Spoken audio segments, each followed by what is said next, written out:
Bonsoir, bonne nuit. On se retrouve du coup pour une nouvelle vidéo sur la chaîne.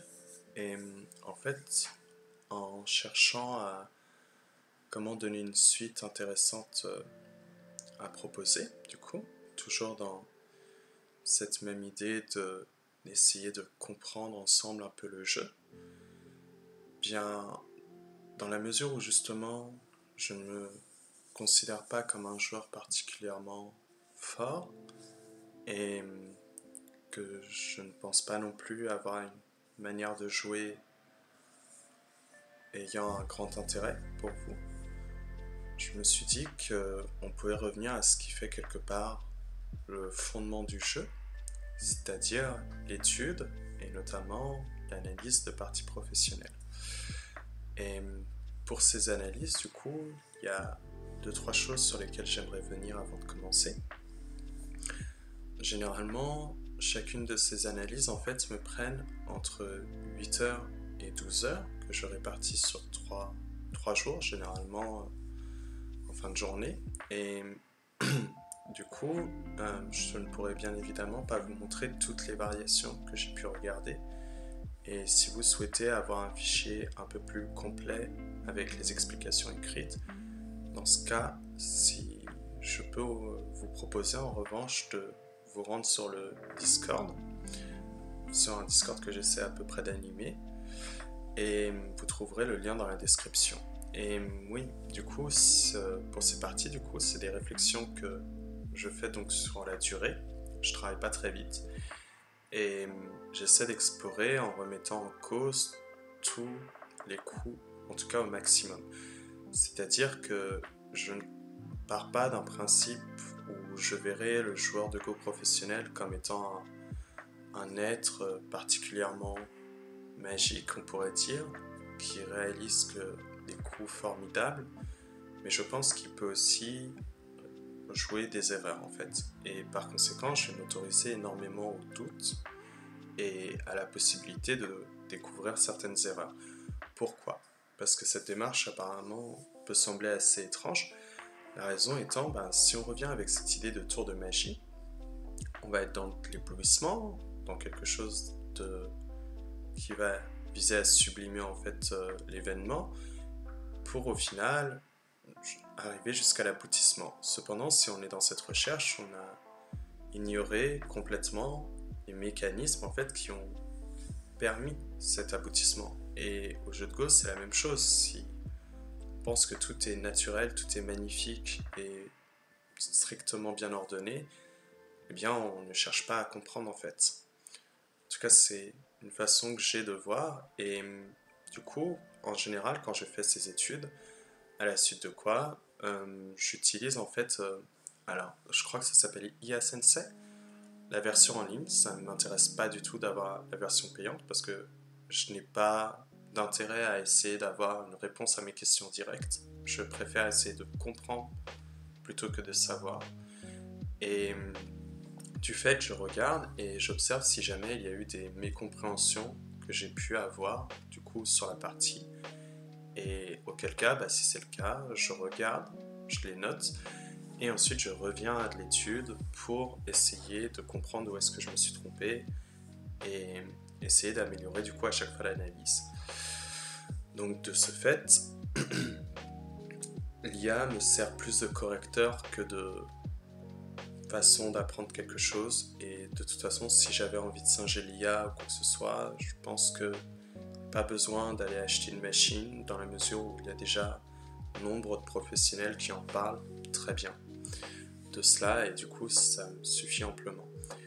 Alors ici je vais vous proposer une partie qui s'est jouée entre Oninbo Genjo, 8ème dan professionnel, et Inoue Ganeniseki qui est alors 6ème dan professionnel. Inoue Ganeniseki sera un noir dans cette partie. Et en fait j'aimerais qu'on se concentre davantage sur lui. Pourquoi ?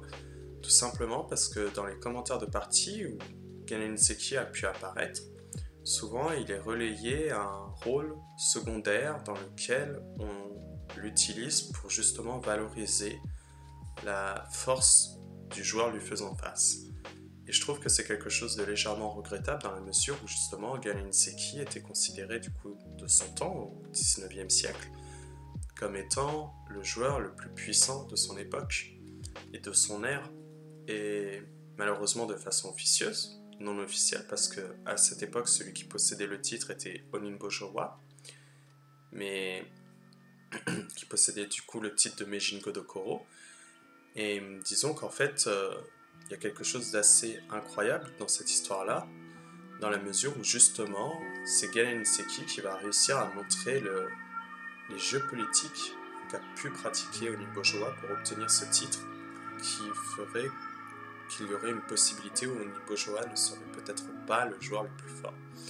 Et en ayant montré ces jeux politiques, notamment à travers son élève durant une partie qu'on a pu montrer, que je trouve vraiment magnifique, ce Blood Vomiting Game qu'elle s'appelle, et bien justement, on a pu destituer des fonctions du rôle de Meijin Godokoro à Oninbo Showa, et espérant en fait réobtenir ce titre à son tour.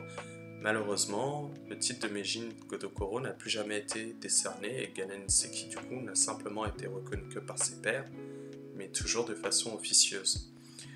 Et en fait, il y a autre chose, c'est-à-dire pourquoi j'ai choisi cette partie avec un Oninbo. La raison étant, en fait, il y en a deux. La première, c'est que dans la carrière de Inoue Galen Seki, il va y avoir un grief avec l'école Oninbo. Et ça se voit notamment dans la mesure où en fait Galen Seki sera l'un des joueurs, n'étant pas dans l'école Oninbo du coup, à avoir le plus joué avec les Oninbo justement. Et pourquoi ? Tout simplement parce qu'au 19e siècle, l'école Oninbo s'était autoproclamée comme étant l'école la plus forte de Go et là où on trouvait les joueurs les plus puissants. Et pour Galen Seki, il y a un peu une pensée quelque part légèrement nihiliste qui se crée chez lui. C'est-à-dire au sens où s'il existe un joueur particulièrement magique, voire peut-être même divin dans le monde du Go, en ce cas, il faut qu'il le rencontre. Et si personne n'est capable de lui présenter ce joueur, qu'il ne peut pas le rencontrer, alors il va incarner lui-même ce propre joueur au caractère divin. Et si lui n'en a pas les capacités, alors son rôle va être de montrer qu'aucun joueur n'a cette singularité. Et du coup, c'est ce qui va nous conduire à la deuxième raison des Oninbo, c'est-à-dire qu'en fait, à la fin de la vie de Galen Seki, il y aurait, paraît-il, à la fin d'une partie jouée avec un certain adversaire, une déclaration qu'il aurait faite où il reconnaissait ce personnage puissant, peut-être même magique, en la figure de Oninbo Shusaku. Et je trouve ça assez beau en termes de lyrisme justement de constater que c'est là où naît le conflit, c'est-à-dire dans l'école Oninbo et vers les joueurs Oninbo, que se trouve quelque part sa résolution à travers la figure d'un autre joueur de l'école Oninbo. Et du coup pour cette partie elle s'est jouée le 5 janvier 1825 et Inoue Galen Seki est alors âgé de 27 ans. Et si vous le voulez bien, on va pouvoir commencer tout de suite avec moi et on va avoir un départ assez, disons-le, traditionnel pour l'époque. Oh oui, c'est-à-dire ici. Alors souvent on a tendance à résumer ce coup tout simplement parce qu'en fait le komi n'existait pas à l'époque.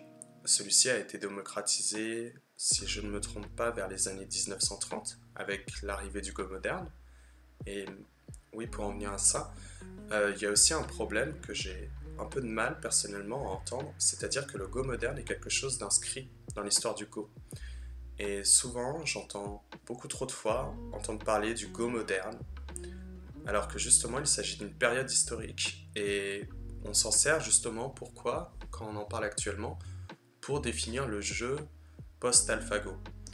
Or, c'est quelque part une incohérence, je trouve, dans la mesure où cette période appartient du coup au XXe siècle et non au XXIe siècle, de parler de Go moderne. Et c'est pour ça notamment que vous m'entendez parler de Go contemporain souvent. Et oui, du coup je n'aime pas trop cette idée de simplement dire que ce coup est donné pour limiter en fait les capacités de l'adversaire à venir éviter le komi. En fait c'est quelque chose de plus je pense, de plus simple, parce que si on va dans cette logique de juste l'absence du commis, on va avoir le sentiment que ce coup-là est un coup précipité.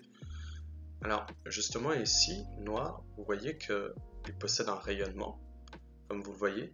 Notamment, ici, c'est un peu l'idée des directions, finalement, du groupe. Et quand blanc vient ici, en fait, il limite le rayonnement de la première pierre de noir. Et justement, ceci va amener des combats, des stabilisations, et ça fait que le rayonnement de noir ne sera plus que sur une seule zone du plateau et pas sur l'ensemble. Et on est vraiment dans cette idée-là. Et à ce moment-là, on parlera plutôt, non pas d'un jeu précipité parce que le commis n'existe pas, mais plutôt d'un jeu dynamique. Et c'est notamment pour ça que le coup en P17, aujourd'hui, est encore joué et n'est pas envisagé comme un mauvais coup. Mais ici, il faut quand même remarquer une chose, c'est-à-dire que on va noter tout de même qu'ici, blanc approche sur le troisième bord le plus large du plateau, le plus fin étant probablement le bord à l'est, dans la mesure où blanc n'a aucune position ici, mais est cerné de noir, mais est aussi extrêmement plat en réponse à sa pierre en D17. Ce qui veut dire que ce n'était pas le bord le plus intéressant.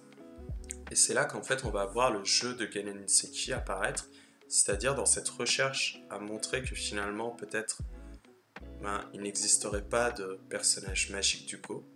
Il va adopter un jeu extrêmement théorique, basé sur la connaissance des Joseki et des Tetsuji, vraiment de manière très forte. Et c'est notamment le plus fin connaisseur, en tout cas de son temps, du Joseki Taisha, qui est un Joseki extrêmement compliqué. Et en fait, Noir va répondre un coup assez incroyable, c'est-à-dire ce coup-là. Et ici, on a tendance à parler de ce coup comme étant le Kosumi Chusaku. Et en revanche, il y a une erreur qu'il ne faut pas commettre, c'est-à-dire que Oninbo Chusaku n'est pas celui qui a trouvé en premier la fonction de ce Kosumi, comme vous le voyez, il est joué déjà avant, mais en fait, c'est celui qui va démocratiser ce Kosumi. Mais le Kosumi Chusaku, en fait, répond à ce qu'on appelle l'entrée de Chusaku. C'est-à-dire qu'ici, vous avez une venue de blanc en 4, noir qui exécute un Tenuki en 5, et lorsque blanc continue à essayer de limiter le rayonnement de la première pierre en 6, noir répond alors à un temps, disons, de recul avec le coup en 7. Et pourquoi je vous montre ça? Justement pour vous montrer que le Kosumi Chusaku, de la façon dont il l'utilisait, est légèrement différente du Kosumi qu'on voit dans ces parties, ou même du Kosumi qu'on joue de manière contemporaine, même s'il s'agit du même. Si on imagine par exemple que blanc prend position dans un coin, en verrouillant un coin avec un Shimari, noir va alors écraser le blanc. Blanc va sortir en essayant de limiter le surinvestissement de la pierre en P17. C'est pour ça qu'il saute et qu'il ne relie pas les pierres, pour éviter notamment la poussée en retard. Et noir va alors, en obtenant cette force, comme vous le voyez ici, un groupe stable mais néanmoins une force, un mur, donner l'extension idéale à son mur, qui par la même occasion pince la pierre en R5. Et souvent on arrive sur ce genre de partie. Et comme vous le voyez, en fait, le coup du Kosumi Chusaku, en tout cas dans l'entrée de Chusaku, dans l'ouverture de Chusaku, est à jouer en fait à voir comme un temps de latence où Noir en fait prend un recul pour s'assurer au prochain tournant d'obtenir une position qui lui est favorable. C'est-à-dire que comme vous voyez ici, Blanc est le seul présent face à une puissance de Noir ici, qui possède l'extension, et à une autre pierre noire. Et quand Blanc cherche à limiter le résultat, vous voyez que cette zone de combat reste majoritairement à Noir. Ça veut dire qu'en faisant ce Kosumi dans l'entrée de Chusaku, on s'assure d'avoir une zone de développement plus, disons, plus prospère pour nos points et du coup pour la dynamique du jeu. Mais pour ce qui est en fait du Kosumi qui est joué ici par Ganen Niseki dans la partie, en fait il faut plutôt le voir comme ça. Là je vous montre un autre début de partie assez traditionnel pour l'époque. Imaginez que Noir décide de prendre une pince. Blanc va alors essayer d'écraser le Noir en utilisant son initiative. Noir va devoir répondre au coup. Et ici on se rend compte d'une chose. Noir a utilisé 5 coups pour essayer de fixer un bord qui est relativement plat et fait peu de points. La pierre en 1 n'est toujours pas capturée ici par le Noir, donc Blanc peut même aussi envisager de la sacrifier. Et ici vous voyez que Blanc a obtenu une force, un mur, et si Blanc obtient par exemple un Shimari ici, à ce moment-là on constate que ce mur répond en face du Shimari pour nourrir en fait un projet de potentiel du nord et peut-être même vers le centre. Mais aussi ce Shimari va observer sa direction primaire en C10. Et dans ce cas-là, ça veut dire que Noir en fait a obtenu assez peu de points et que Blanc a très rapidement réussi à trouver du potentiel de jeu en développant des positions intéressantes dans sa synergie. Et du fait, le Kosumi ici qui est joué est davantage un coup en fait de direction. Et c'est en ça en fait que je dis que Inoue Genenseki a un jeu très théorique et qui va chercher la punition. C'est-à-dire que là, on avait dit que le bord était plat, que ce n'était pas le bord le plus intéressant, et Noir, par conséquent, envisage ce coup, notamment pour des suites locales. C'est vrai qu'aujourd'hui, on envisagerait davantage le Go contemporain, les suites locales, comme un écrasement en A, un kick en B, ou alors une pince plus conventionnelle en C. Mais du fait, il ne joue pas directement sur ce bord, mais menace l'écrasement pour forcer l'investissement de Blanc au nord. Et de la même occasion, vous voyez qu'on va développer un potentiel sur le bord est. Là, on est déjà monté sur la 4e ligne. Et par conséquent, Inoue Genenseki est vraiment dans ce genre-là, voire une punition le plus longtemps possible. Et vous allez voir que pendant très longtemps, en fait, ce coup-là va poser un énorme problème à Blanc. Et Blanc, en fait, va répondre ici. Alors ici, je pense que vous le voyez, Blanc essaie de monter sur la 4e ligne pour agrandir son espace, et donc son potentiel. Et ici, je pense que c'est un coup légèrement lent. Je pense pas du tout que ce soit un mauvais coup, mais on peut le voir aussi d'une autre manière. C'est-à-dire que Blanc menace à son tour un possible écrasement du noir sur le bord est pour que lui obtienne l'ascendant vers le centre et donc obtenir un meilleur développement. Mais on aurait pu aussi envisager un coup comme A, B, et peut-être même un autre coup en E3 ou en D3.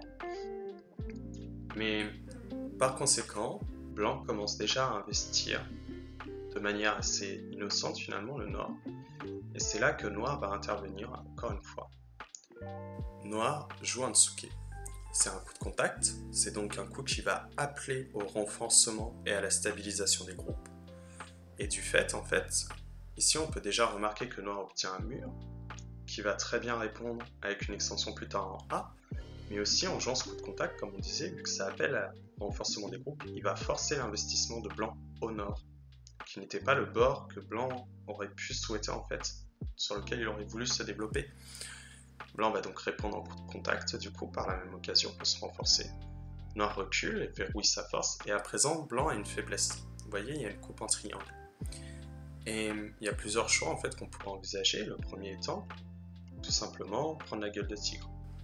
Et à ce compte-là, vous vous rendez compte que Blanc continue de manière forcée, mécanique donc, à essayer de valoriser ce bord, qui n'est pas intéressant, mais en plus possède toujours des points d'entrée. Et ici, un simple tenuki de Noir, par exemple, serait déjà suffisant. Et là, Noir, vous voyez qu'il possède visuellement un effet assez important en fait dans la zone, sur l'ensemble du plateau. Mais peut-être ici que Noir envisagerait aussi ce coup-là. Augmenter, intensifier la force qu'il possède ici, pour envisager toujours une extension potentielle, et menacer également le coup en L15. Donc Blanc refuserait l'écrasement pour essayer de donner du sens à ses pierres, et alors Noir va pouvoir enfin jouer ailleurs. Et à ce moment-là, ça donne une partie extrêmement compliquée, parce que si Blanc doit encore terminer avec un coup en D15 pour éviter que Noir puisse... si vous voulez, je peux vous le montrer. Regardez. Si Noir en fait obtenait ce coup-là, ce serait quelque chose d'assez chaotique pour le Blanc. Imaginez, si Blanc par exemple répond de cette façon, Noir verrouille, Blanc s'étend, et Noir obtient un Shimari. Blanc n'a pas encore terminé de bien fixer la zone. Justement parce qu'en fait il y a un problème en H17 ici. Et Noir commence à obtenir à chaque fois des groupes stables sur tout le reste du plateau. C'est quelque chose de catastrophique, on a presque l'impression d'une partie handicap ici. Et du fait, Blanc va devoir envisager probablement ce genre de coup. Terminer de donner du sens à son projet. Et à présent, on est sur la 5e ligne, ce qui n'est pas si mal, mais on a utilisé énormément de coups. Et lorsque noir va jouer ce Shimari, il y en a qu'on se rend compte que noir possède quand même une position d'ascendant. Et le jeu de blanc est alors trop lent. Donc, je pense qu'il y a un peu cette idée. Et du coup, le coup en A ne serait pas un bon coup ici. Et on pourrait penser aussi au coup en B. Continuer cette idée de haussesse, c'est-à-dire agrandir le nord vers le centre au maximum. Et si noir en fait répondait en 1, on serait dans une poussée en avance pour le noir, depuis la 6ème ligne, ce qui n'est pas si mal. Et aussi, notre question à se poser, c'est est-ce que la coupe est protégée? Eh bien, si blanc aidait simplement ses pierres, par exemple de cette façon, à ce moment-là, en fait, on va pousser une dernière fois tout de même, on se rend compte que blanc est vivant en A ou en B. Donc ça va, il a réussi à stabiliser son groupe. En revanche, je vous prie de m'excuser, on remarque que les pierres qui visaient à développer le nord vers le centre ont été séparées et que le noir a aplati le blanc malgré tout. Ce qui veut dire que maintenant ces pierres-là sont devenues potentiellement faibles et blanc ne possède plus d'entrée vers le centre et donc plus de développement. Il aurait donc fait un non-sens finalement. Ce qui veut dire que si noir coupe, blanc va devoir forcer au maximum l'effort et essayer de capturer les pierres de noir. Mais si on imagine ceci, noir a alors un Tetsuji posé juste ici. Et alors on voit qu'il y a un point mi-aïe, c'est-à-dire que si blanc bloque en B, noir va capturer les pierres en jouant A, et si blanc bloque en A et fait l'effort au maximum, auquel cas noir va tout de suite couper pour menacer la capture de L18, mais aussi viser la faiblesse de blanc ici. Blanc va donner le mauvais échange alors à noir, puis ensuite sauver sa pierre. Mais alors noir va pouvoir jouer une séquence en coup forçant, c'est-à-dire une suite d'Atari ici comme vous le voyez, pour simplement terminer de capturer les pierres en chicho. Et à présent vous voyez une chose, c'est-à-dire que déjà blanc peut envisager de relier les pierres, parce que noir sinon sera un Atari. Ce qui veut dire que si blanc relie les pierres, il exécute un briseur de chicho vers l'intérieur, parce que noir va capturer. Et si blanc termine de sauver les pierres, on remarque qu'il a mis un effort incroyable pour sauver ces deux pierres en P17 et en O16. Tout simplement pourquoi? Mais ici pour ne pas faire de points. Et la position de blanc ici est toujours surconcentrée. Noir obtient une force qui maintenant est vivante, qui monte jusqu'à la moitié du plateau pratiquement, vers la pierre en Q4. Et ce sera assez dramatique pour blanc dans la mesure où noir possède en plus l'initiative à ce moment de la partie. Vous voyez? Et du fait, blanc ici ne pourra pas envisager ce coup. Et s'il envisage par exemple ce genre de coup, c'est un autre briseur de chicho, mais lorsque noir capture, vous voyez que maintenant noir vient de valider l'ensemble du coin en tuant les pierres en P18, parce que le coup en 19 ne marche plus. Noir possédera alors 2 libertés, donc c'est suffisant pour lui. Et la partie serait encore une fois catastrophique pour le blanc. Et dans la mesure où en fait, blanc ne peut pas chercher à agrandir le territoire, mais fixer en A sera un investissement trop lourd, ici Oninbo Genjo va simplement répondre à un coup comme ça, que je trouve assez élégant, c'est-à-dire prendre la base de 8. Et à ce moment-là, il faut alors se poser une question, c'est est-ce que noir peut envisager la coupe? Bien, si on envisage la coupe, blanc va aider ses pierres, et noir va chercher à capturer la pierre de coupe pour aider ses 3 pierres maintenant. Mais blanc maintenant est vivant. Et aussi, il possède l'initiative pour poser un briseur de chicho. Et si noir capture la pierre, ben, la force obtenue est légèrement, disons-le, surconcentrée. Mais en plus c'est inefficace parce que blanc possède l'initiative pour jouer par exemple un coup en Q5. Et la partie ici devient bonne alors pour blanc. Noir est beaucoup trop lent et alors qu'il pouvait avoir du potentiel à plusieurs endroits du plateau, il va se retrouver avec simplement un mur qui n'a pas encore d'extension, donc va se sentir contraint de forcer un potentiel avec une pince. C'est vraiment pas quelque chose de satisfaisant pour le noir. Donc en fait, indirectement, en jouant la base de vie, ici, blanc réussit à dévaloriser la coupe. Mais ça donne aussi une autre information, c'est que le tournant va un jour être intéressant pour le noir. Justement parce que s'il ne peut pas couper, ce coup-là en revanche intensifie sa force vers le centre. Et aussi derrière pourra peut-être menacer les positions de blanc futures. Et à ce moment-là, du coup, oui, noir a joué ce coup-là. Et je m'étais posé plusieurs questions. C'est-à-dire, en premier lieu, est-ce qu'on pourrait pas jouer ce coup-là? L'idée étant de concrétiser un peu un fuseki chinois. Alors, oui, si vous pensez en fait que le fuseki chinois est quelque chose de trop contemporain pour l'époque, en vérité, comme je l'avais dit, il a été reconnu sous ce nom en 1965, mais dès le XVIIIe siècle, notamment Oninbo Tosaku, a révélé l'importance en fait du coup en R9 par rapport à la pierre en Q3.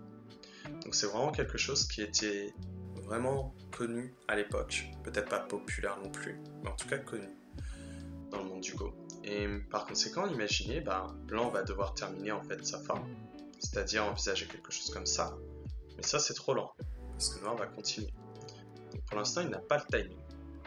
Ce qui veut dire que blanc va devoir prendre le point tout de suite et laisser le nord en suspens alors qu'il ne possède toujours pas de grand développement. Mais ce n'est pas très grave parce que comme on a dit, on a pris la base de vie. On n'a pas pris une force avec le tigre. Et alors, on peut envisager noir venir en F3, venir en C3. Et aussi, on peut envisager ce coup, qui est assez théorique en fait en somme. C'est-à-dire qu'on vise à développer à chaque fois cette synergie entre les pierres. Tout simplement parce que si blanc vient dans cette région, noir peut envisager ce genre de séquence. Blanc va chercher à se stabiliser et vous voyez qu'en fait noir va valider des points au sud de manière extrêmement naturelle. Et c'est quelque chose du coup qui est intéressant dans cette synergie des pierres en fait de noter le coup en K4. Maintenant que blanc a enfin pris la position dans le dernier coin, il peut directement prendre son shimari et donner enfin du sens aux trois pierres qui ont été jouées ici. Maintenant il y a deux choix que j'ai envisagés pour noir qui me semblent relativement ok, c'est-à-dire le premier, prendre également les points. C'est un shimari et il possède les deux extensions primaires du coup. Et alors, blanc jouerait probablement à F3 pour limiter les capacités d'expansion du noir et derrière fixer les positions. Et si on joue ce genre de partie, je pense que c'est une suite qui est complètement envisageable pour noir comme pour blanc. Peut-être avec un léger avantage pour blanc. Mais du coup, on n'est pas dans cet esprit que Ganen Seki nourrit, c'est-à-dire lorsqu'il y a un coup un peu lent, essayer d'en profiter le plus longtemps possible.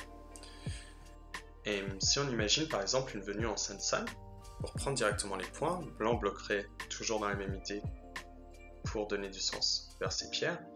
Et à ce moment-là, on remarquerait une chose, c'est-à-dire que blanc a toujours cette liaison, mais avec le mur obtient une nouvelle liaison, un peu plus évidente aussi, de son shimari vers le mur.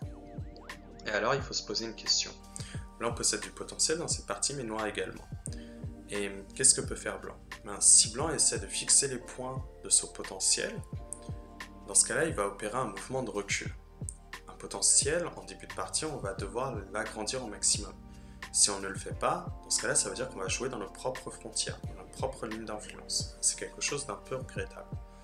Donc essayons de voir déjà, est-ce que blanc peut continuer l'expansion? Menacer de réduire le noir, l'écraser sur le bord, en agrandissant maintenant la zone vers le centre. Bien, si blanc joue ce coup, je pense qu'il s'agit d'une exagération. C'est-à-dire que noir va menacer ce coup forçant de couper. Et à présent, va relier les pierres. Et c'est quelque chose d'assez pénible en fait ici. Pourquoi? Parce que noir maintenant vient de valider l'ensemble du bord sud. Et si blanc essaie un coup par exemple comme Q5 pour au moins essayer d'empêcher le shimari, et que noir développe trop de points en les fixant, on va imaginer une suite assez convenue, disons-le comme ça. Et blanc essaie de prendre la base de vie. Noir peut alors jouer ce coup pour menacer d'enfermer le blanc qui n'est pas vivant localement. Et par la même occasion, fixer les points du sud. Et si noir va jouer ce coup, un coup forçant donc, et toujours la même idée en fait, si blanc protège trop rapidement, il n'est pas vivant localement et se retrouve avec un groupe faible. Donc pour l'instant, blanc va devoir continuer à agrandir la base de vie. Mais derrière, il aide aussi noir à fixer les points de cette zone maintenant. Et blanc peut enfin protéger. Et on imagine qu'un coup en triangle, plus tard, enfermerait le blanc et du coup blanc serait obligé, soumis quelque part, à devoir le jouer le coup en S3. Juste un instant, je vous prie.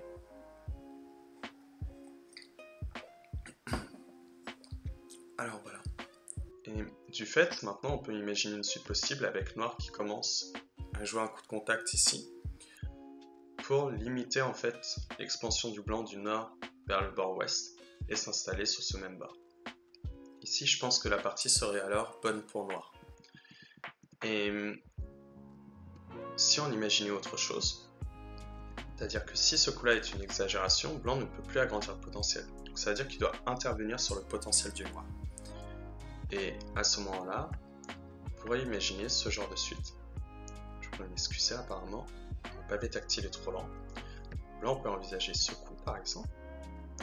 Noir va menacer la coupe et blanc prend la base de vie qui protège la coupe par la même occasion. On voit que blanc maintenant possède une capacité de faire un œil ici et une direction, deux moyens d'aller vers le centre. Donc c'est satisfaisant, on est avec un groupe stable, mais surtout regardez, ici les pierres noires ne sont pas liées entre elles, ce qui veut dire qu'il y a des points d'entrée qui viennent d'arriver. Également, la position au nord n'est pas fixée. Et à ce moment-là, je pense que ce serait une bonne façon pour blanc en fait de continuer la partie. Je pense pas que... Peut-être que blanc serait légèrement devant, mais je suis pas sûr. Donc personnellement, du coup, j'en étais arrivé à la conclusion que le coup en R9 était un coup précipité. Et du fait, je m'étais posé une autre question qui était un peu plus, disons, neutre, c'est-à-dire déjà commencer avec un coup par exemple ici. Est-ce qu'on ne peut pas simplement renforcer le dernier groupe stable et potentiellement faible et toujours dans cette idée de valider le bord? Et si on fait ça en fait, je me dis que c'est peut-être pas satisfaisant parce que lorsque blanc par exemple prend un coin, eh bien on arrive un peu sur une suite de parties un peu ennuyeuse. On ne sait pas vraiment s'il y a eu un joueur plutôt qu'un autre qui a pris un avantage. Ici je pense que noir est peut-être légèrement devant, mais c'est un peu lent comme façon de penser. Et par conséquent j'en étais arrivé à l'idée de prendre ce coin, en voyant les différentes variations depuis les deux coups sur le bord. Et ici, du coup, si blanc en fait essaie de donner du sens au Kosumi qu'il vient de jouer pour enfin donner un vrai potentiel, noir en fait a plusieurs choix. Le premier serait, comme j'ai pu vous le montrer, prendre un Shimari ici, qui serait une éventualité, mais aussi également jouer cette fois-ci ce Fuseki, revenir un peu à l'idée du Fuseki chinois. Et si blanc venait ici, dans ce cas-là, noir jouera un coup un peu inspiré du coup en K4 avec le coup en J3. Mais cette fois-ci, on aurait également une pince de la pierre en E3. Et je trouve que la partie, à ce moment-là, serait la meilleure suite que noir pourrait espérer. Et par conséquent, personnellement, ce coup-là me semblait probablement le meilleur, vu les suites qu'on peut imaginer pour le noir. Cependant, c'est pas dans l'esprit de Ganinseki qui va chercher à continuer à forcer blanc à surinvestir. À présent, je pense qu'on peut le constater, si blanc répond ici par exemple, le résultat n'est pas du tout satisfaisant. Pourquoi? Parce que noir en fait va simplement reculer et prendre position dans le dernier coin, et dans ce cas-là, blanc aurait continué à poser ses pierres au nord, et l'échange A pour B serait bon pour noir. Justement parce que blanc ne possède aucun autre potentiel, encore une fois sur les extérieurs.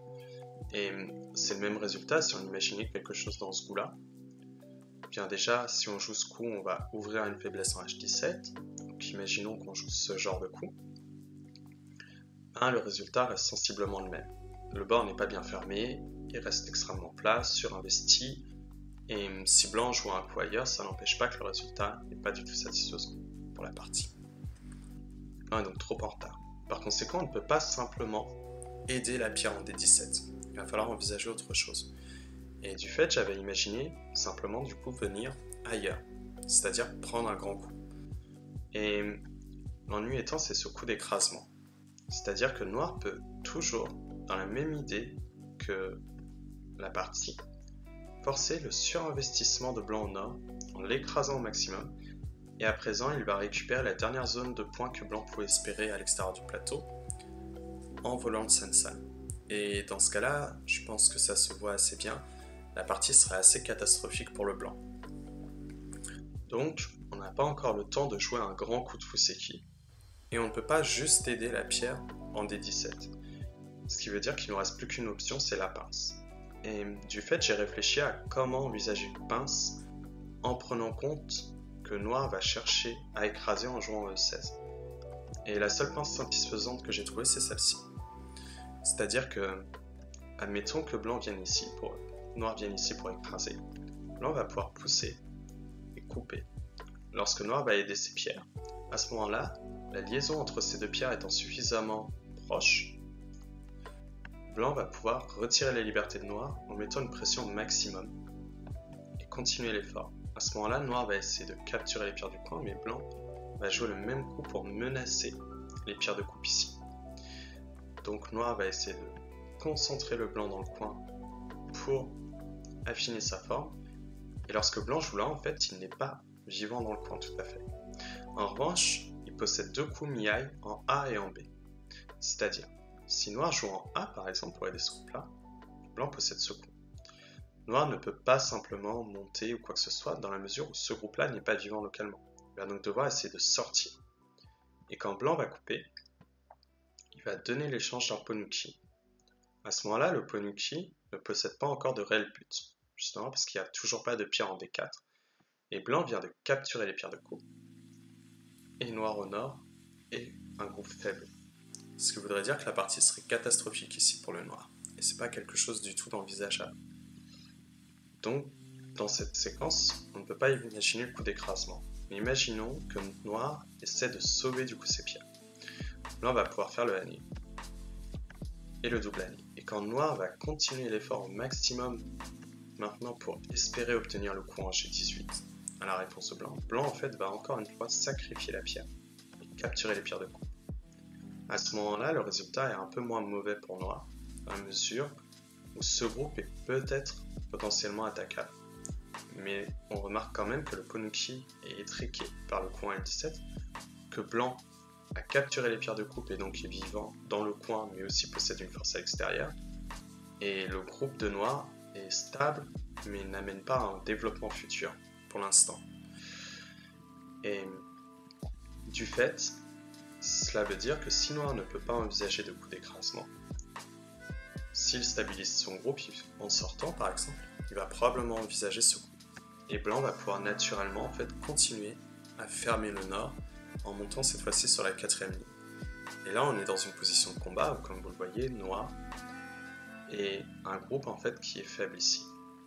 Il ne possède qu'une seule direction, pas d'avantage. Donc je pense que ce coup-là était probablement le meilleur coup envisagé pour le blanc. Mais blanc va jouer un coup qui est très lié en fait à l'époque, c'est-à-dire à l'esthétisme du jeu. C'est celui-ci. Pourquoi je parle de ça? Notamment un des joueurs qui préférait jouer cette pince en fait, c'était Olimpo Tosaku. Ici on est vraiment dans une idée de la beauté des pierres. C'est-à-dire que ce coup-là ne met pas énormément de pression comme vous voyez à la pierre de noir. Officiellement, noir peut toujours envisager, une capacité de base de vie, mais également une direction vers le centre, donc il est stable. Et ne mettant pas assez de pression sur la pierre, vous voyez également que cette pierre-là n'a toujours pas de développement ici. Donc c'est vraiment un coup ici, je pense, qui est vraiment centré sur une idée d'esthétisme plus que d'efficacité ici. Et du coup, blanc essaie de contester en fait le projet de noir, de surconcentrer le blanc au nord. Et Galinseki va jouer un coup extrêmement patient, c'est-à-dire qu'il va tourner. À présent, vous voyez que ce tourner intensifie la force du noir ici, dans la position à l'est. À présent, on n'envisagera pas nécessairement le coup en R9, mais plutôt le coup en R8 pour affiner la synergie entre les pierres. Et la pierre A n'est toujours pas capturée. Et du coup, il renouvelle cette idée de pouvoir écraser le nord. Et blanc va répondre un coup, et je pense personnellement que c'est la première erreur que va faire blanc, c'est celle-ci. Alors la question est de savoir pourquoi je pense que ce coup est une erreur. Bien, imaginons que blanc Tenouki. La première question à se poser, ce serait de savoir est-ce que noir peut couper. Parce que si blanc a reculé, on pourrait imaginer que peut-être il y avait une inquiétude de la coupe. Mais en vérité, noir ne peut pas couper à cause du Tetsuji qui est posé ici. Ici, blanc capture les pierres de noir, et noir ne peut pas sortir et gagner le Semeai, comme vous voyez. Ici, noir est obligatoirement capturé. Donc, finalement, la coupe ne fonctionne déjà pas de toute façon pour le noir. Et maintenant, il y a la grande question, c'est ce coup-là. Alors, si blanc a rajouté ce coup-là, peut-être que c'est celui-ci qu'il redoutait. Mais si noir revient à sa position, ici, vous voyez qu'il y a une coupe. Et le jour où blanc va couper, cette pierre-là est affaiblie, mais aussi il y a un combat qui va se créer dans cette zone où blanc est en avantage et il y aura un timing à respecter, par exemple, ici, au niveau de ce groupe, parce que si blanc obtient le coup en 7-16, ça va devenir extrêmement capricieux.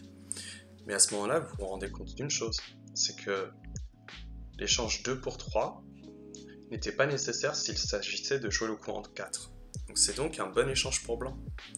Et par conséquent, en fait, je ne vois pas l'intérêt de ce coup-là. La seule réponse que j'ai pu trouver, en fait, c'est que blanc prenait une force pour essayer d'attaquer, ou en tout cas de créer une position où le jour où il attaquerait la pierre de noir, il serait en bonne position. Mais c'est le seul élément que j'ai pu trouver à cette réflexion, personnellement. Donc je sais pas.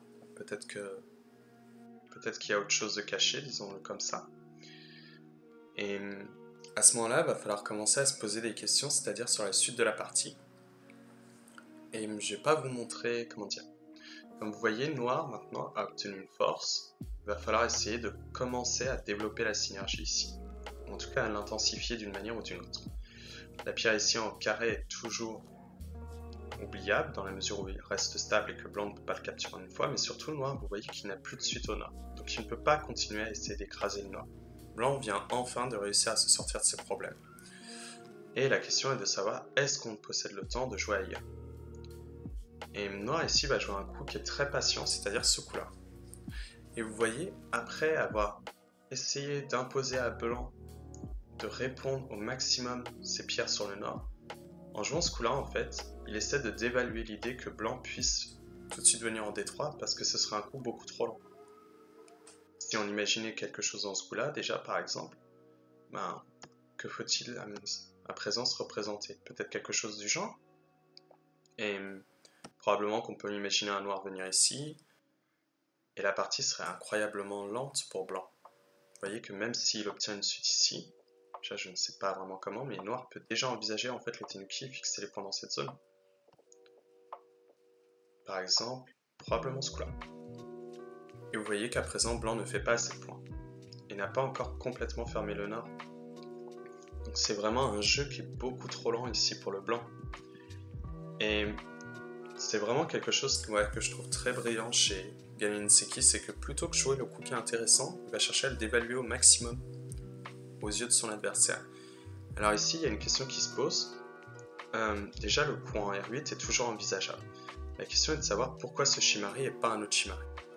Et si on vient envisager ce Shimari, ou même le Shimari en R5, en fait, on se rend compte qu'on essaie de valider les points du coin et qu'on ne travaille pas bien par rapport à la force obtenue ici. Et à quoi l'épaule de blanc réduirait un peu trop facilement le potentiel.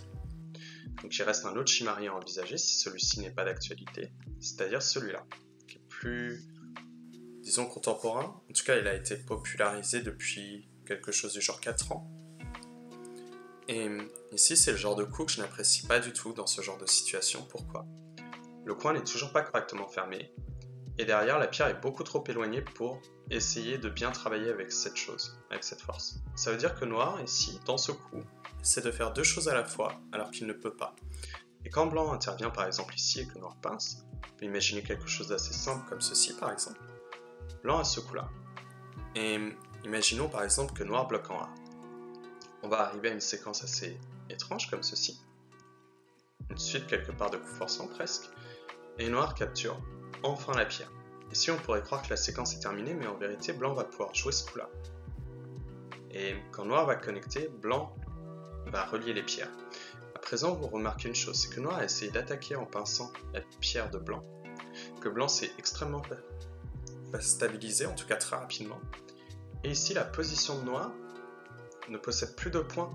Il a complètement été détruit depuis le coup en S11. Et maintenant, noir, tout ce qu'il possède, c'est son propre point. Une force qui, pour être rentabilisée, devra être jouée avec un coup en D4. Et c'est vraiment pas un résultat satisfaisant pour le noir parce que noir du coup a détruit son propre potentiel en essayant de faire deux choses à la fois, et derrière se retrouve à devoir essayer de forcer à créer un nouveau potentiel. Et comme on l'a vu avec le coup en O16, c'est pas quelque chose évident à maintenir de créer un potentiel par la force. Et si on imagine du coup ce coup-là, visuellement on envisage plus le coup de noir ici lorsqu'on a une pierre positionnée en triangle de la part de noir. Mais admettons, et à ce moment-là, blanc va se stabiliser avec une séquence assez simple, et noir protège la coupe. Bien. À présent, on se rend compte d'une chose, noir est côté, il a perdu l'initiative, donc blanc a le temps par exemple de jouer ici. Et ici, il vient simplement de récupérer le coin, et cette zone-là est surconcentrée. C'est-à-dire que si vous regardez la hauteur du Toby et de la force obtenue précédemment par noir, en fait, il fait très peu de points. Il est très refermé sur lui-même pour justement pas grand-chose parce que blanc a eu le temps de se stabiliser ici. Donc ce n'est pas un résultat du tout envisageable ici pour le noir. Et du fait, ce genre de pince dans ce contexte, je pense que c'est vraiment une erreur. Mais du coup, on en arrive à ce Shimari qui semble être le seul coup potentiel à jouer ici. En tout cas pour un Shimari. Et personnellement, ce coup-là, je l'aime énormément. Mais je peux pas m'empêcher d'avoir un léger regret en fait par rapport au coup en R8. La raison étant, vous allez voir ce que blanc va pouvoir répondre, c'est ce coup-là. Donc noir a continué à accentuer la valeur sur ce bord. Ce qui veut dire que blanc n'a toujours pas le temps de venir ici, sinon il serait trop lent. Mais quand blanc joue ce coup-là, en fait la réponse de noir devient très compliquée en fait.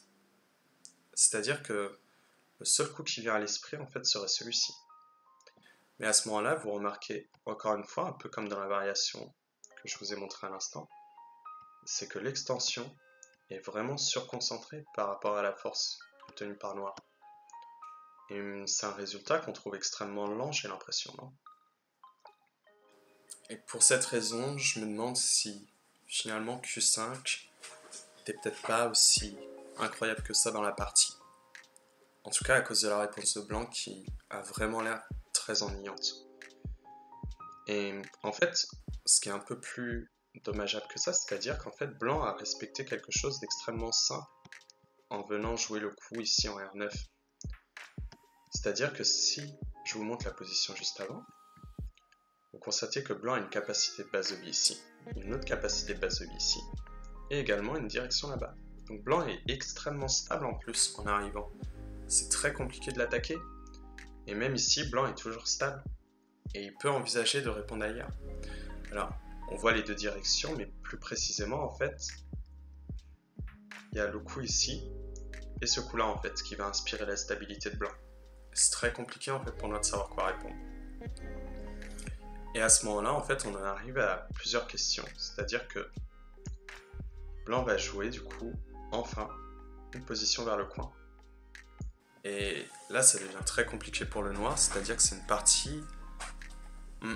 partie très serrée. Et là, d'un coup, je me demande, en fait, ce que pouvait faire le noir, et j'ai envisagé plusieurs coups. Le premier étant, simplement, en fait, empêcher que blanc fasse les points du coin. Et si en admettant que blanc, par exemple, bloque ici, on va arriver à un résultat où noir va couper. Et à ce moment-là, blanc va simplement reculer, protéger la forme, noir va essayer de vivre dans le coin, et blanc, n'ayant pas la capture en chichot facile, il va simplement reculer. À présent, noir vit dans le coin, avec un certain edgy, et blanc s'est stabilisé des deux côtés. La pierre en D6, dans la mesure où blanc a réussi à se stabiliser des deux côtés, ne peut pas être sortie maintenant. Sinon, noir va créer un groupe faible. Ce qui veut dire qu'en fait, blanc a réussi à conserver une idée de synergie ici, comme on l'avait depuis la pince en C11, mais aussi à détruire en fait le potentiel que noir pouvait trouver ici, au sud. Donc je pense qu'ici, la partie serait bonne pour blanc. Mais dans ce cas-là, je me suis dit que noir pouvait essayer de faire une suite un peu plus forçante, c'est-à-dire comme ça. Si on imagine le double anneau, noir va continuer l'effort, et blanc va devoir protéger la faiblesse. Noir va alors vivre. De cette manière, noir en fait a assuré que blanc n'est pas une position trop intéressante ici, en continuant d'agrandir le potentiel. Là, vous voyez que blanc n'est pas relié. Il y a une coupe qui est déjà à regarder et à envisager. Et surtout, blanc s'est positionné sur le bord sud, mais uniquement sur le bord sud. Ce qui fait que maintenant, s'il prenait une extension là, ce serait un peu lent. Et tout ce que blanc possède en fait dans cet échange, c'est le coin A, pour essayer un jour d'avoir un peu d'IEC dans le coin. Mais ça fait que blanc en fait se serait trompé de direction. Et du coup, ça veut dire que ce coup-là est compliqué. C'est-à-dire qu'on est obligé d'aller dans cette séquence-là si on ne veut pas se tromper. Et le problème, c'est que, est-ce que blanc, en fait, va forcément répondre en A? Si on sait que cet échange est meilleur pour noir. Et un blanc, je me suis dit qu'il pouvait peut-être envisager de répondre ici en B. Si noir sort, blanc va essayer d'écraser le noir pour menacer sa vie. Et à présent, on remarque quoi? Regardez, ça ressemble un peu comme avec le Kusumi Chusaku quelque part, et l'écrasement, puisque la force obtenue est bien positionnée par rapport à la pince, et donc il y a une extension qui fait office de la pince. Ici, il y a une légère faiblesse en triangle, et il y a un timing un jour qui sera respecté pour noir en 1. Mais blanc, du coup, a réussi à continuer d'agrandir le potentiel. Maintenant, le potentiel qu'on avait au nord est présent également sur le bord ouest. Et c'est quelque chose de plutôt satisfaisant ici, du coup, pour le blanc. Donc ce coup-là n'est définitivement pas une éventualité dans la mesure où blanc possède des moyens de nous refuser le meilleur résultat. Donc j'ai réfléchi du coup au coup en 2. Bien, si blanc, par exemple, essaie cette logique de nous retirer le coin, un peu comme dans la variation qu'on avait vue précédemment,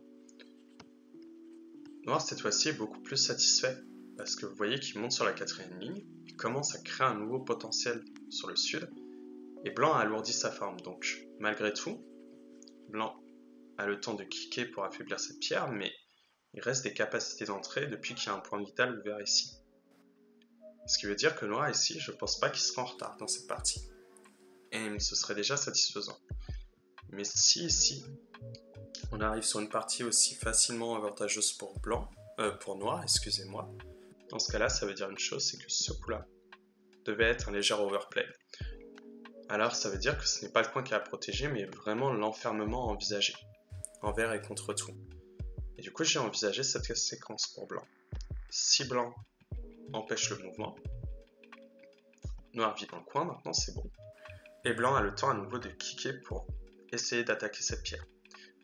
Et noir aura toujours le timing en A, mais maintenant vous voyez que la force obtenue ici est beaucoup plus... ne possède pas de défaut en fait. Et ça veut dire que l'extension, qui est aussi une pince, travaille extrêmement bien.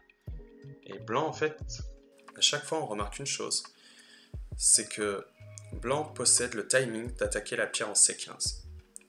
Et ça nous donne une information, c'est-à-dire qu'on ne peut pas prendre le coin, parce qu'à chaque fois, blanc aura le temps, dans toutes les variations, de trouver un bon résultat local, enfin un bon résultat global, pour attaquer ensuite cette pierre. Donc, j'en suis arrivé à la conclusion qu'il fallait envisager d'aider tout de suite la pierre en C15. Et du fait, voilà le coup qui va être joué par Inoue Galenseki. Et j'imagine probablement, s'il ne voulait pas ça, c'est que il y avait une possibilité envisagée que blanc puisse pousser et couper. Et probablement que les variations pouvant conduire à la partie ne devaient pas forcément être très intéressantes. Et comme en fait il sait la variation qu'il veut, c'est-à-dire qu'il reste dans l'idée depuis tout à l'heure écraser le noir, ben il va le faire en forçant. C'est-à-dire qu'il va menacer de voler le coin, blanc va protéger. Et noir va écraser en poussant. Et juste un instant, je vous prie de m'excuser. Ici, on arrive à la partie où justement blanc pose l'Atari. Et plutôt que de connecter, ce qui alourdirait la forme, comme vous le voyez ici, et donnerait des possibilités d'attaque de blanc, du coup, dans la zone, noir continue d'avancer. Et à ce moment-là, vous voyez que maintenant c'est noir qui est en avance. Ce qui veut dire qu'il pourrait envisager un jour, si blanc ne répond pas, de détruire le nord, qui est en plus le bord sur lequel blanc a forcé un investissement très lourd. Et ici, du coup, blanc continue l'effort. Alors, si la question est de savoir pourquoi blanc ne peut pas capturer, en fait, c'est vraiment quelque chose d'horrible. Je me suis posé la question, je peux vous montrer rapidement. Si blanc capture, noir va pouvoir menacer ça. Vous allez me dire, il y a 2 points de coup. Mais en fait, le coup est lié à la vie de blanc, tant que blanc n'a pas le coup en A. Donc, ça veut dire que si blanc joue ailleurs, déjà, noir peut tourner ici en CNT et capturer pour menacer la vie de blanc.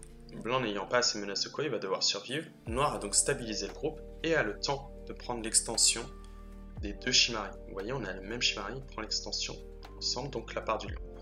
Donc déjà dans ces variations-là, c'est abominable. Blanc ne peut pas simplement capturer la pierre, comme on a vu.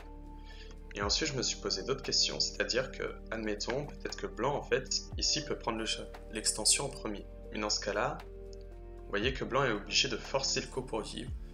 Et blanc n'a pas de menace de coup, en fait.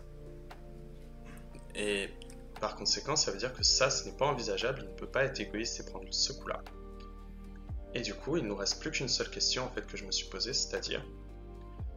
Est-ce que blanc revient tout de suite en A pour éviter que noir se renforce trop dans le nord? Bien si on imagine cela, noir va capturer, blanc va reculer en D3, mais noir possède ici le coup en A. Et comme on a dit, c'est un coup qui est extrêmement pénible parce que blanc n'a aucune menace de coup. Ce qui veut dire que blanc, en fait, ne peut même pas capturer cette pierre. Parce que noir va jouer le coup. C'est-à-dire que noir ne répondra pas simplement... C'est-à-dire, imaginez, si blanc avait capturé, noir ne prendra pas simplement la bonne forme, il va pouvoir menacer la vie du coin. C'est vraiment horrible. Donc blanc va devoir continuer l'effort, noir continue avec lui, et à ce moment-là, blanc arrête. Il est déjà vivant dans le coin, donc il essaie de créer un nouveau potentiel. Dans la mesure où ce qu'il a essayé au nord est infructueux, il ne va pas continuer les mauvais échanges, au risque de ne plus pouvoir rien faire sur ce groupe-là, et peut-être de subir un jour une pince de sa propre pierre. Et là, on arrive bientôt à la fin du Fuseki. C'est-à-dire que maintenant, il ne reste plus qu'un coup à jouer. Ici, c'est un grand coup de direction. Vous voyez qu'on a les mêmes Shimari. Donc noir va simplement répondre en 4-3. Et à ce moment-là, du coup, blanc va à son tour aider le dernier groupe potentiellement attaquable de cette façon. Et je pense que c'est la deuxième erreur qu'a joué en fait Ninbo Genjo. Pourquoi? Comme je vous ai dit précédemment, en fait, blanc avait, des privilèges pour se stabiliser assez facilement en A ou en B. Alors pourquoi jouer ce genre de coup-là? Et vous le verrez du coup pour la suite de la partie, mais si on avait imaginé autre chose que ce coup-là, et qu'on imaginait, on prenait tous les privilèges. Blanc menace d'écraser le noir, noir recule pour réactiver la coupe, mais en fait blanc prend la base de vie pour menacer de vivre dans le coin. Et quand noir répond, ici blanc va répondre en Tobi. C'est-à-dire que si on répond avec un Obi, dans ce cas-là on se rend compte que noir va pouvoir forcer l'attaque. Donc on répond de manière légère. Ici vous voyez que blanc s'est rapidement stabilisé. Il y a toujours de l'edgy dans le coin vers R4. Il a écrasé au passage noir au nord. Et je trouve que le résultat est vraiment plus agréable que ce qui va se passer dans la partie. Et ça c'est un coup, vous voyez ces genres de coups là qu'on a vu plusieurs fois. C'est-à-dire que ce coup là, ce coup ici, mais également celui-là, c'est quelque chose qui est très caractéristique des joueurs dans l'école Oninbo. C'est-à-dire que les Oninbo ont une vision assez absolutiste du jeu. Ils possèdent un territoire, comme je le disais, ils ne veulent pas le séparer. Ce qui est un Oninbo restera un Oninbo, et ce qui est à l'autre sera toujours négociable. Et on est vraiment dans ce genre de truc, c'est-à-dire que souvent, dans les parties Oninbo, j'ai pu remarquer des coups étranges, un peu comme ceci, et c'est très lié en fait, en vérité, à cette réflexion de ne pas laisser une zone à vouloir vivre localement dedans. Donc noir du coup essaie d'étriquer la vie du blanc, et blanc élargit au maximum la base de vie. À présent, on peut remarquer une chose, par exemple, imaginez que noir joue ailleurs, simplement. Si blanc recule, noir est obligé de connecter. Ce qui veut dire que, imaginons pour vous le montrer de façon plus claire, imaginez, je sais pas, disons que noir va passer, blanc recule, et noir vient ici. Dans ce cas-là, vous voyez qu'il y a ce problème de forme. Et du coup, noir va devoir aider son groupe, blanc peut remenacer, et lorsque noir revient et se reconcentre sa vie, blanc stabilise son groupe en écrasant le noir. Donc ça veut dire que blanc a gagné malgré tout au moins ce privilège en jouant ici. Et c'est pour ça qu'il ne répond pas et qu'il ne connecte pas pour continuer d'agrandir la base de vie. Et ici, noir va jouer un coup qui est très particulier. Je vais vous le montrer, c'est celui-ci. Et en fait, la question se pose, c'est pourquoi noir décide de ne pas protéger le coin en fait. Et je me la suis posée. Du coup, en fait, si on imagine cela, blanc va connecter en CNT. Il va pousser ici. Et à présent, à la mesure où il possède soit le coup en S8, soit un coup en S7, plus la sortie vers le centre, il est déjà assez stable et peut envisager un coup en A ou en B. Personnellement, je préférerais le coup en A, mais je pense que c'est plus une question de goût. Le coup en A viserait en fait à menacer la capture. Imaginons, on joue ici, on ne répond pas. Lorsqu'on capture, vous voyez que noir en fait va avoir un problème au niveau de la menace de blanc. C'est-à-dire que blanc pourra envisager de capturer la pierre. Donc si noir recule, même de toute façon, il y aura ce problème parce que blanc peut relier les pierres et ça veut dire que la stabilité de noir est beaucoup moins évidente. Et si on joue le coup en B, l'idée serait en fait de forcer l'investissement du noir dans la zone pour essayer à son tour, à un moment donné, de construire un développement supérieur à point de noir. Ouais. Et du coup, j'en étais arrivé à cette conclusion, c'est-à-dire qu'on ne peut pas bloquer. Tout simplement pour protéger le coin, justement parce que blanc vit trop rapidement et a le temps d'avoir l'initiative. Et du coup, ça, c'est un coup qui est vraiment très beau. Abandonner l'idée du coin, renforcer la position pour réaffirmer l'extension, mais aussi, c'est un coup extrêmement punitif, c'est-à-dire que blanc a cherché à vivre localement, hein, comme on a dit. Il aurait pu se stabiliser vers l'extérieur, mais lui, il a cherché à simplement survivre localement. Et c'est ce qu'est en train de forcer Ganenseki à faire pour le blanc. L'obliger à vivre dans cette position. C'est vraiment très fort, je trouve, comme façon de penser le jeu. Et blanc, du coup, accepte. Et là, on arrive en fait à la fin du Fuseki. Et il reste encore, alors si vous le voulez bien un instant.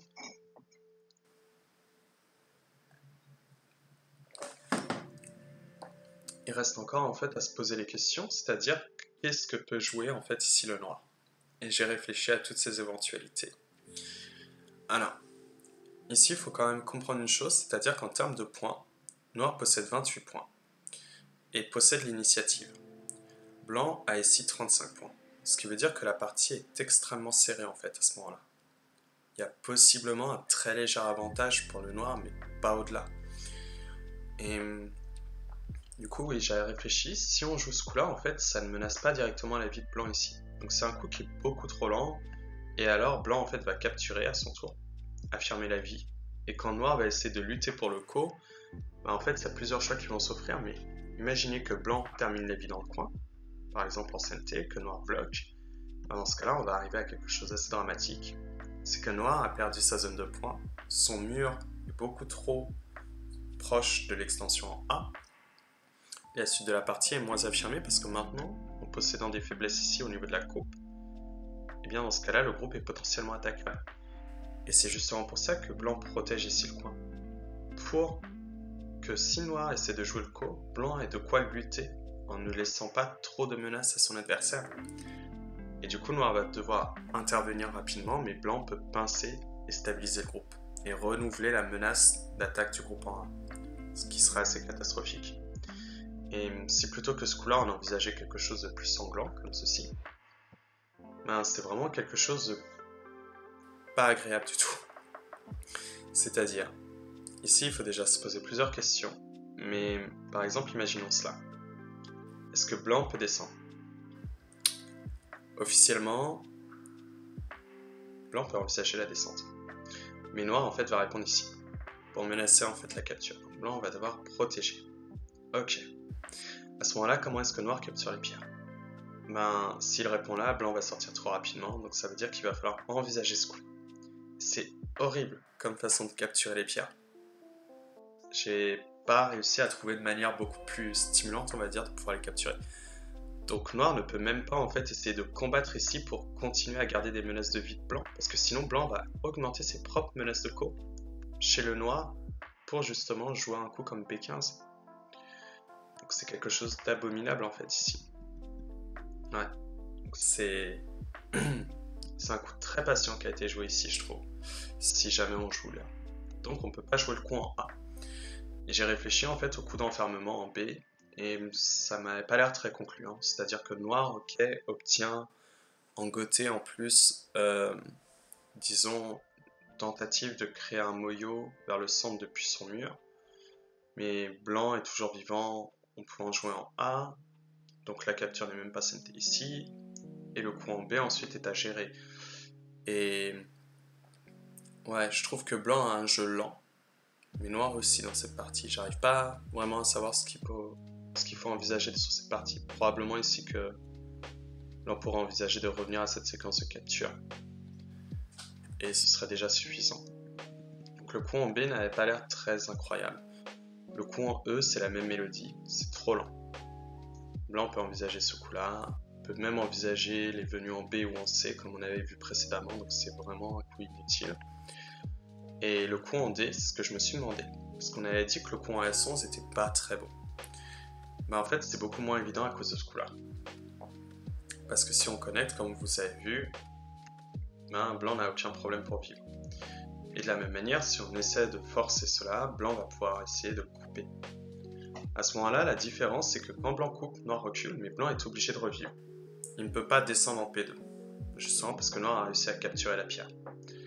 Mais ça n'a pas l'air quelque chose de très concluant, parce que blanc repossède de toute façon la stabilité de son groupe. Le mur, la position de noir au sud n'est pas très bien développée et il est surconcentré. Donc j'ai pas l'impression qu'il y a un gain clairement établi ici par le noir. Et du fait, ce coup-là m'intéressait pas. Donc le coup en B et le coup en D, même s'ils sont centés pour attaquer le groupe de blanc, ça n'a pas l'air très concluant. Et alors je me suis posé la question du coup en C. Et le coup en C, vraiment, je trouve qu'il a l'air vraiment pas mal. C'est-à-dire que noir en fait fait l'aveu d'essayer de récupérer le point. Et blanc va devoir essayer de connecter pour défendre sa propre vie. Noir va alors pouvoir capturer, et quand blanc vit, noir a l'initiative maintenant pour jouer ailleurs. Et je trouvais que c'était pas mal du tout d'obtenir S10 en CNT parce que blanc n'est toujours pas tout à fait vivant en S3, il fera pas plus de 4 points. Et noir récupère le CNT du coup pour jouer le coup important en C7. Et ici dans cette partie en fait vous avez noir qui possède 31 points et blanc qui en a que 32. Et ça peut être suffisant du coup pour gagner la partie je crois. Cependant, le coup qui va être donné par Galen Seki est extrêmement théorique. C'est-à-dire que là, je ne vais pas vous montrer pourquoi cette variation n'est pas intéressante, mais en fait, il a joué ici. L'idée étant, comme on voit, si blanc joue en C, en A, en C7, il va être surconcentré dans le coin et noir va s'en sortir trop rapidement parce qu'il est déjà stable dans sa position. La direction ici, capacité de base de vie. Et si blanc capture, en fait, peut-être que noir va pouvoir pincer et attaquer ce groupe. Donc il est vraiment dans l'idée de servir de ce mur-là pour créer un groupe faible. Et c'est pour ça que je trouve ce coup très théorique, parce que c'est pas du tout un coup auquel on pourrait s'attendre, je trouve. Et je le trouve vraiment bien, enfin vraiment joli. Blanc finit quand même par capturer la pierre, et noir menace le coup, blanc connecte direct. Et je me suis demandé si c'était pas un peu, comment dire, je comprends que blanc n'a pas du tout assez de menace de coup pour lutter, mais je me demande si finalement ce n'était pas mieux malgré tout d'envisager cela. Et simplement se stabiliser comme ça. Ici noir recapture, mais est-ce que c'est quelque chose de si dramatique que ça? Je sais pas. Parce qu'en fait, ce qui va devenir angoissant pour la partie, c'est que blanc ne va jamais réussir à stabiliser la pierre en C11, justement. Et ça, c'est parce qu'il a décidé de connecter là, et je me demande si vraiment c'est ok ou non. Donc noir prend la belle forme, blanc monte, noir prend la basse de vie, blanc protège parce que sinon le coup en C4 allait retirer tous les points du coin en plus de donner la vie à noir. Et noir joue ce pipe. Et du coup je vais pas en parler, mais je me suis demandé si c'était un bon coup également. Blanc va sortir et noir stabilise. Et c'est là en fait où la question commence à se poser, c'est que si noir n'avait pas fait le pipe, blanc serait venu directement en C13. Donc ça a l'air d'être une bonne idée pour empêcher C13. Ça je dis pas le contraire.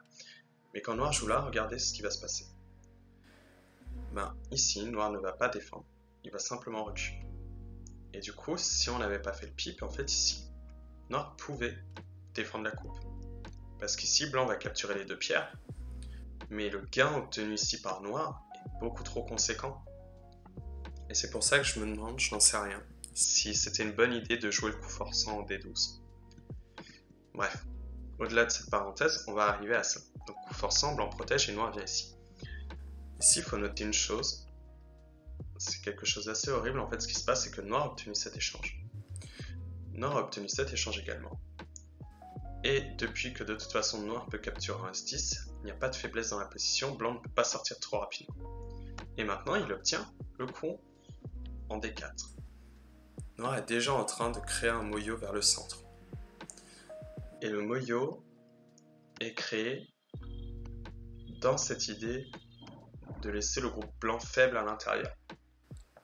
Et c'est vraiment quelque chose qui est assez dingue de réussir à détourner les choses de cette façon. Enfin, c'est pas vraiment le genre de réflexion qu'on arrivera à se faire, de changer la direction de jeu en pensant à E6 pour se mettre à attaquer le groupe, mais en vérité créer en fait un moyeu potentiel. Je trouve vraiment ça hallucinant d'avoir cette capacité d'analyse. Et justement, c'est pour ça que quand Blanc menace de couper, plutôt que de défendre, Noir recule simplement. Tout simplement parce que cette pierre, n'est pas du tout essentielle au jeu de Noir. Donc il peut l'abandonner. La pierre essentielle c'est C9, donc tant qu'il recule pour protéger la pierre en C9, c'est suffisant. Il attaquera le blanc au centre. Et Blanc doit alors protéger sa base de vie, étendre tous les échanges et va essayer d'attaquer le Noir à son tour. L'ennui c'est que quand Noir descend, en fait c'est Sente. Enfin c'est Sente, ça va donner le Sente en G18 pour menacer la vie de Blanc. Ce qui veut dire qu'en fait Blanc ne peut pas attaquer trop violemment. Et Blanc a toujours des faiblesses comme vous le voyez au niveau de ses formes. Et du fait, Blanc joue un coup un peu plus actif. Alors ici, personnellement, moi je m'étais posé une grande question, c'est pourquoi ce coup-là? J'imagine que personnellement j'aurais plutôt envisagé quelque chose pour protéger mon groupe, mais en fait ce coup-là m'a l'air assez étrange, dans la mesure où on voit qu'il cherche à limiter le moyeu potentiel de Noir, mais la manière dont c'est fait, je sais pas trop quoi en penser. Je m'attendrais vraiment pas à un coup comme ça, honnêtement. Et on devine l'idée, hein. Si Noir répond en A, c'est bon échange pour Blanc, parce que Blanc aura forcé le recul de Noir, et à ce moment-là, on peut envisager quelque chose où là, vous voyez que Blanc, en se défendant, commence à attaquer la position de Noir, donc c'est magnifique. Dans l'idée, ça revient que le coup en C reste toujours dans cette même veine, quelque part. Peut-être même que Blanc, cette fois-ci, envisagera autrement la partie, donc ça reste des bons échanges pour Blanc, et la seule question à se poser, c'est est-ce que Noir peut faire ça? Sauf que Noir, ici, normalement, devrait attaquer ce groupe-là. En tout cas, donc c'est pas dans la stratégie de plan que Gananseki envisage. Mais ouais, je sais pas quoi en penser du tout de ce coup. Et Noir, enfin, protège. Maintenant qu'il a obtenu le coup en F8 et qu'il peut simplement venir protéger la coupe. Et vous voyez, si on n'avait pas fait le pipe et qu'on avait stabilisé, en fait, on revenait au même avec ce coup. Donc vraiment, je me demande si le pipe était intéressant ou non. Et Blanc essaie enfin de relier le groupe faible, sauf que Noir descend ici. Et là, il y a une grande question qui intervient, c'est-à-dire que, regardez, Noir va jouer ici pour aider son groupe et séparer le Blanc. Mais je me demande pourquoi Noir n'est pas venu là. Et ben ça, si quelqu'un a la réponse à cette question, je serais vraiment content de l'entendre parce que j'ai beau avoir cherché plusieurs séquences, j'ai pas trouvé une séquence où Noir avait des grosses difficultés en venant ici. Donc je sais pas vraiment. Et Blanc essaie de relier les pierres, Noir sait pas. Blanc essaie de relier les pierres, cette fois-ci au nord, mais Noir connecte ici. Et c'est là qu'on voit toute la beauté quand même du jeu de Gananseki, c'est-à-dire que ce groupe-là a beau avoir subi 2 Telinki, c'est-à-dire que Blanc a joué en B7, puis a joué en B8, et Noir n'a jamais répondu, il reste toujours potentiellement faible et attaquable. Et Noir, alors qu'il était venu dans une position ennemie, a stabilisé le groupe complètement et repropose une attaque sur ce groupe de Blanc. Et maintenant, il va falloir se poser une question, c'est-à-dire que peut faire Blanc? Si Blanc se stabilise par exemple comme ça, le coup est trop lent. Comme vous le voyez, on est toujours dans la ligne d'influence en fait du Noir. Et à envisager le Niken Tobi, en fait, il y a un trop grand risque de coupe qu'on ne va pas pouvoir bien défendre, justement parce que si Noir sort en mettant la pression, quand on peut envisager quelque chose d'assez simple, hein, par exemple dans cette idée-là, on est déjà en train d'essayer d'attaquer le Blanc ici, mais aussi ici, et Blanc ne va pas pouvoir gérer les deux groupes. Donc il ne faut pas trop approcher directement de son groupe faible. En général, on les maintient les plus éloignés les uns des autres, les groupes potentiellement attaquables. Donc il reste en fait ce coup-là qui semble presque obligatoire. Et si Noir recule, Blanc continue l'échange, et à ce moment-là, on peut enfin se stabiliser. Ce qui veut dire que noir va probablement envisager ce genre de coup, et blanc peut commencer lui aussi avec un coup ici par exemple. Cette fois-ci, depuis que noir a l'échange, ce coup-là n'est pas obligatoire, noir peut venir ici sans risquer de se faire couper. Et en fait, ici, Oninbo Genjo va jouer un coup très caractéristique encore une fois de l'école Oninbo, c'est ce coup-là. Là, on voit l'idée, si noir répond A, blanc obtient une forme d'œil, ok, et il essaie de vivre clairement localement. Sauf que pour noir, c'est évident qu'il va jouer dans le point vital, du coup, affaiblir la forme. Et ça fait que maintenant, blanc a une forme extrêmement lourde, et surtout, elle n'inspire pas la vie depuis qu'elle avait été frappée au point vital. C'est quelque chose d'un peu dommageable. Donc blanc va continuer à essayer de sortir les pierres, et à ce moment-là, regardez, noir joue ce coup-là. Et j'ai un peu de mal à comprendre ce coup. Pourquoi ? Parce qu'en fait, ici, officiellement, noir peut envisager de vivre en jouant en A ou en jouant en B. Il a une position mi-high, en fait, pour sauver les pierres. Et du fait, je me suis demandé pourquoi pas envisager ce genre de coup, en fait, tout de suite, des Nuki. Et si blanc protège sa vie, noir récupère enfin le coin. Et comme vous voyez, on a toujours le mi-high, blanc n'est pas renforcé davantage.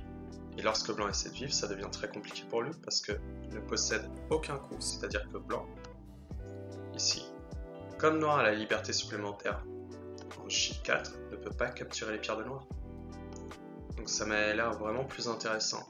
Et je pense que ça, c'est une erreur qui a été jouée par noir, de continuer. Et j'imagine que c'est parce qu'il voulait garder la pression sur ce groupe-là, probablement. Blanc du coup continue l'effort, noir relie encore une fois, et blanc enfin renforce ce groupe-là, pour éviter de subir une attaque trop lourde sur les deux groupes en même temps. C'est-à-dire que lorsque noir va sortir pour attaquer ce groupe, blanc va s'affaiblir automatiquement. Donc il essaie de stabiliser au moins le groupe qui peut stabiliser plus rapidement. Et noir va jouer un coup extrêmement violent, c'est celui-là, frapper au point vital.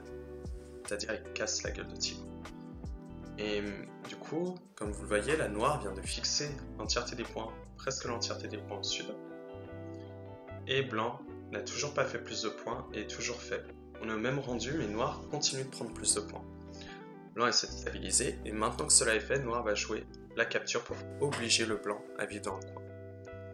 Et maintenant il joue ce coup-là pour aider son dernier groupe potentiellement faible.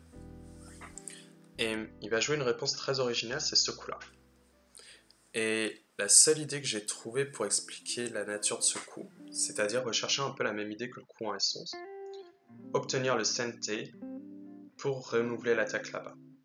Mais pourquoi je vous dis ça ? Parce qu'en fait j'ai regardé à peu près toutes les séquences, je ne vais pas toutes vous les montrer, mais par exemple si noir recule, blanc arrive, noir menace la vie maintenant, parce que si blanc ne répond pas, D19 tue la forme, et noir maintenant a une meilleure position au centre, il est complètement stabilisé, et si blanc se relie, de toute façon maintenant noir peut toujours attaquer ce groupe là. Donc ce coup m'a l'air intéressant. Il y avait aussi ce coup là, un peu plus original, où on arrive à un rendu similaire, que noir stabilise complètement le groupe, et on a toujours ce problème chez blanc, à aider les deux groupes. Et dans la partie ici, noir coupe, blanc va forcer l'échange avant de capturer la pierre, et quand noir vient ici, il sépare les groupes, sauf que noir n'a pas obtenu de force encore dans cette position, et n'a pas non plus obtenu d'œil. Il a obtenu G18 en CT, mais pas d'avantage. Donc je me demande si cet échange était vraiment un bon coup, le coup en L18. En tout cas, j'ai du mal à voir l'intérêt. Donc ici, noir recule, parce qu'il n'a pas besoin de sauver les pierres, il va attaquer blanc en or. Et maintenant, blanc doit protéger le groupe, et noir va frapper au point vital, casser la tête de cheval, la tête de chien, excusez-moi, juste ici. Et du coup stabiliser, aider à stabiliser ce groupe-là, qui possède maintenant, comme vous voyez, deux directions. Et blanc va jouer un Tetsuji assez magnifique, c'est celui-là. Et pour comprendre en fait l'idée de ce Tetsuji, en fait, il faut regarder d'abord la réponse de noir. Noir va répondre ici. L'idée étant que si noir joue là, bah en fait blanc va reculer, noir va jouer le double année, et à ce présent, vous voyez que blanc est complètement enfermé dans la zone de noir. Et ça, c'est un peu le rêve que noir aimerait avoir. Cependant, plutôt que de répondre là, blanc peut aussi simplement venir là. Et à ce moment-là, blanc peut toujours essayer de sortir les pierres faibles. Et lorsqu'il joue ça, Inuegane Seki oblige la réponse de blanc pour arriver justement à cette séquence-là. Et du fait, blanc va devoir répondre au coup forçant, mais là tout de suite coupe. Parce que s'il recule en F12, dans ce cas-là, c'est catastrophique comme on a vu. Sauf que noir a le temps de sortir, et du coup, de capturer la pierre. Et blanc cherche à se stabiliser de cette façon, sauf que, comme vous le voyez, on n'essaie pas de relier deux groupes faibles les uns les autres. Parce que sinon, on trouve des faiblesses. Et on en a une trouvée juste ici pour le noir. Et quand blanc relie, capture, et blanc vient ici, et noir va jouer un coup très particulier, c'est celui-ci. Et je pense qu'on va s'arrêter sur ce coup-là. C'est-à-dire pourquoi? Noir, en fait, pourrait simplement sortir les pierres et continuer de mettre la pression sur ce groupe. Et blanc aussi aurait une pression ici, donc devrait se stabiliser. Et cela continuerait le combat, en fait, en somme. Mais s'il joue ici, en fait, j'ai essayé de compter la partie au mieux, du coup. Et noir, en fait, est en avance. Ça veut dire que là, noir vient d'accepter d'arrêter les combats. On est au Yosei, donc. Tous les groupes sont stabilisés. Et c'est noir qui force le blanc de faire le Yosei dès maintenant. Il lui retire toutes les possibilités de suite. Parce qu'il a déjà assez de points. Et c'est vraiment ça, toute la beauté de Galenseki, c'est... Comme vous avez vu, à chaque fois, quand blanc essayait de faire quelque chose, noir montrait qu'il allait dans la mauvaise direction et le punissait énormément. Et lorsque la partie est finie, qu'elle est irrenversable, il arrête le jeu et il fixe les points. Et c'est vraiment un jeu que je trouve assez magnifique en fait de Galenseki. Alors si vous voulez, je vais vous faire défiler un petit peu la fin de partie, comme ceci. Et du coup, ouais, c'est assez incroyable. Et ici, en fait, noir gagne la partie de 2 points. Et voilà. J'espère que ça a pu vous plaire un peu cette analyse de partie, ce commentaire. Et que ça a été intéressant. Je vous prie de m'excuser si c'était pas très bon, parce que j'imagine que ça doit être compliqué sans auditoire et sans vérification de pouvoir faire comprendre les choses. Mais en tout cas, si ça a pu vous divertir, déjà j'en serais très content et il ne me reste plus qu'à vous souhaiter une bonne nuit. Bonsoir à vous.